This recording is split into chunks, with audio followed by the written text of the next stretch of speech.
जगदंब जगदंब जगदंब जगदंब जगदंब जगदंब जगदंब छत्रपती खड्गधर कवडीमाळ चापधर वज्र तेज रुद्र।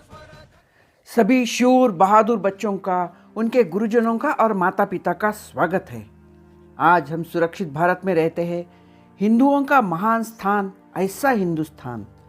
हमारी परंपरा हजारों साल पुरानी है। राम और कृष्ण की भूमि है यह।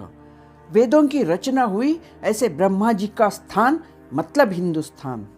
साहित्य, कला, शिल्पकला, खगोल शास्त्र का अनोखा संगम, मतलब भारत भूमि। मगर इसकी सुंदरता देखकर इसे हड़पने के लिए कैसे अनेक क्रूर राजाओं ने इस पर आक्रमण किए। बहुत ही भयानक परिस्थितियां निर्माण की थी। बच्चे, बूढ़े, स्त्रियों का जीना मुश्किल हो गया था। कैसी शर्मनाक हरकतें करती थे। चारों तरफ आतंक की आंधी फैली थी। गरीब जनता की पुकार सुनने वाला कोई था ही नहीं। तब लोगों का दर्द दूर करने के लिए शिवनेरी पर एक बालक का जन्म हुआ, जिसने इतिहास के पन्नों को पलट कर रख दिया। वो नाम है शिवाजी भोसले।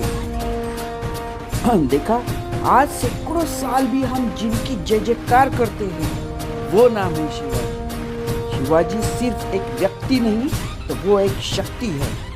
धर्मनिरपेक्ष, भाषा प्रमुख, जनता के दुख दर्द समझने वाला, प्रजा हित रक्षक राजा छत्रपति कैसे बने? क्या थी उनकी खूबियां? कैसा था उनका बचपन? कैसे उन्होंने सिर्फ मुट्ठी भर कई चुनिंदा साथियों के साथ मिलकर लाखों की संख्या में होने वाले शत्रु को परास्त कर दिया। शत्रु भी कितने प्रबल! आदिल शाह, इमाम शाह, कुतुब शाह, निजाम शाह, बारिक शाह, पांच बादशाहियां, मोगल शाही अलग, और स्पेनिश, डच, पोर्टुगीज, इंग्रज, कितनी कितनी गिनती करोगे आप? ऐसी सभी बादशाहों से टक्कर लेने की हिम्मत करना कोई सामान्य व्यक्ति का काम नहीं। तो दोस्तों, हमें ऐसे महान व्यक्ति के बारे में, उनके गुण विशेष के बारे में जानना चाहिए कि नहीं? चाहिए ना? कैसे महाराज ने युद्ध जीते? गनिमी कावा मतलब गुरिल्ला वॉर टैक्टिक्स, इसका सही मतलब क्या है? क्यों यह युद्ध नीति अपनाई गई? किन किन बातों का बारीकी से अध्ययन किया गया? विपरीत परिस्थितियां, लोगों की कमी, पैसों की कमी, शस्त्र भी काफी कम थे। ऐसे इसमें कैसे किया? योग्य नियोजन, यस, प्रॉपर प्लानिंग करना ही पड़ता है। कभी दुश्मन के इलाके में घुसकर छापे मारे, तो कभी अपने इलाके में आए हुए गनीम को वापस न जाने दिया। औरंगजेब बादशाह, जो दक्कन पे कब्जा करने के सपने देख रहा था, उसे महल छोड़कर टेंट में रहना पड़ा। गरीबी का जीवन जीना पड़ा। सालों साल भटकता रहा, मगर आखिरी सांस तक वह वापस दिल्ली न जा पाया। ये थी स्वराज की ताकत। क्योंकि स्वराज की तख्त सिर्फ राजा का नहीं, तो हर प्रजा का स्वराज्य की आधार स्तंभ थे वो। महाराज किलों का महत्व भी काफी खूबी से जानते थे। क्यों ये इतने महत्वपूर्ण है? कैसे बनाए गए थे? पानी में भी किले जो बने, वो आज तक बड़ी शान से खड़े हैं। चारों तरफ समुद्र का खारा पानी, मगर किले के अंदर एकदम स्वादिष्ट मीठे पानी की व्यवस्था कैसी की होगी? 350 350 किलो का अधिपति होना कोई मामूली बात नहीं है। महाराज सिर्फ राजकारण यानी पॉलिटिक्स में ही अग्रगण्य नहीं थे, अपितु फिजिक्स में मास्टर थे। Master time, work done, speed, इसका महत्व जानते थे। Sound and light energy, water management, structural engineering, mechanical, telecommunication, मतलब इंजीनियरिंग की सभी ब्रांचेस में मेरे स्टूडेंट थे। आप देखो, इतनी बातों का महाराज ने कब कैसे प्रयोग किया? आपने कभी सोचा है? आज तो मैनेजमेंट स्किल्स स्कूल्स में पढ़ाए जाते हैं, मगर शायद उसके निर्माणकर्ता शिवाजी महाराज ही थे, क्योंकि तब से उन्होंने इम्प्लीमेंट किया था।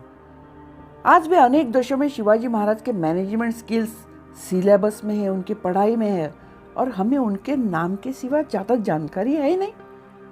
कैसा लगता है? ऑर्गेनाइजेशन क्या थी? लीडरशिप क्या है? What is micro planning? Division of labour क्यों जरूरी है? कम्युनिकेशन स्किल्स कितना महत्वपूर्ण है? डिसिप्लिन, सभी टेक्निक्स महाराज के पास मौजूद थे। तभी तो उम्र के सिर्फ 12वें साल में उनके नाम की राजमुद्रा रॉयल सील था। क्यों था वह सबसे अलग, बड़ी विशेषता के साथ बनाया गया था वो सील? देखेंगे। स्वॉट एनालिसिस कैसे करते थे, स्ट्रैटेजिक प्लानिंग क्या जरूरी था, सबसे श्रेष्ठ था उनका गुप्तचर विभाग, सीक्रेट इंफॉर्मेशन, वो भी पक्की। कैसे, कहां से लाते थे? बड़े ही आश्चर्य की बात है। हर मुहिम में उसी से वजह से कामयाबी मिलती थी। 10 हाथी का बल होने वाला अफजल खान हो या अपने ही घर में जाकर बैठा हुआ शास्ता खान हो, कैसे इन्हें धूल चटाई।